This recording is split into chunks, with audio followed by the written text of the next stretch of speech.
একটু নায়িকার মতো করে এন্ট্রি নিতে চাচ্ছিলাম আর কি। ব্যাপারটা এমনই। হ্যালো, আসসালামু আলাইকুম।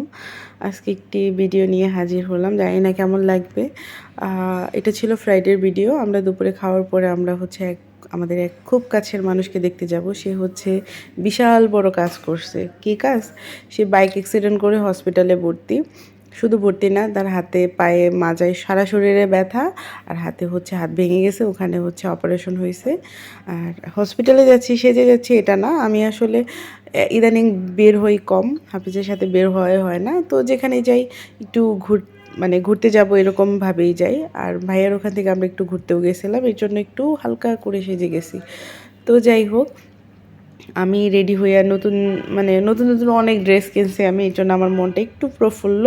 আর যাই হোক, সোয়েটার পরে আমি আর হাফিজ সিএনজি নিয়ে তো চলে গেলাম। আমরা হচ্ছে মাজার রোড যাব। ভাইয়া যেহেতু অ্যাক্সিডেন্ট করছে, অপারেশন হয়েছে, আমাদের কালকে যাওয়ার কথা ছিল, বাট হাফিজ তো নিজেই রুগী হয়ে আরেক রুগীকে কীভাবে দেখতে যাবে, এর জন্য হচ্ছে আমরা একটু টাইম নিয়ে গেলাম। সে দেখেন কেমন বেয়াদব। ভিডিওটা দিব, আমি তাকে বলছিলাম, সে বলছে ওকে ফাইন।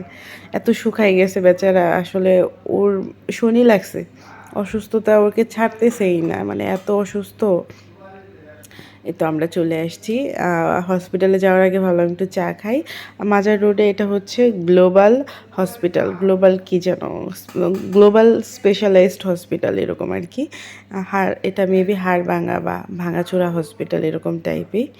না, যাই হোক, আমরা হচ্ছে ভাইয়া ওখানে যেহেতু কালকে অপারেশন হয়েছে, আজকে ভাইয়াকে বেডে দিয়ে দিছে। আর এই মানুষটা এত হাসি খুশি, এত প্রাণোজ্জ্বল মানুষ, যদি আপনার পাশে থাকে আপনি কখনোই বোরিং হবেন না, আপনার লাইফে কখনো মানে কোনো প্যারা থাকবে না। তো চলে আসছি। ভাইয়াদের রুমটা অনেক বড় ছিল।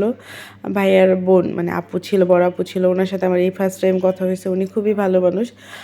আপুর মানে ভাইয়ার অন্য বোনের সাথে আমার এর আগে থেকে পরিচয় আছে, কথা হয়। ভাইয়ার এই আপুটার সাথে আমার এবারে ফার্স্ট টাইম কথা হয়েছে। ভাইয়া একদিনে মানে কি পরিমাণ শুকাইছে। আর ভাইয়া তো পলিটিক্যাল মানুষ, এর মানুষজন একদম আসতেছেই, মানে সেলিব্রিটি বলে কথা। যাই হোক, বেচারা খুব কষ্টে আছে।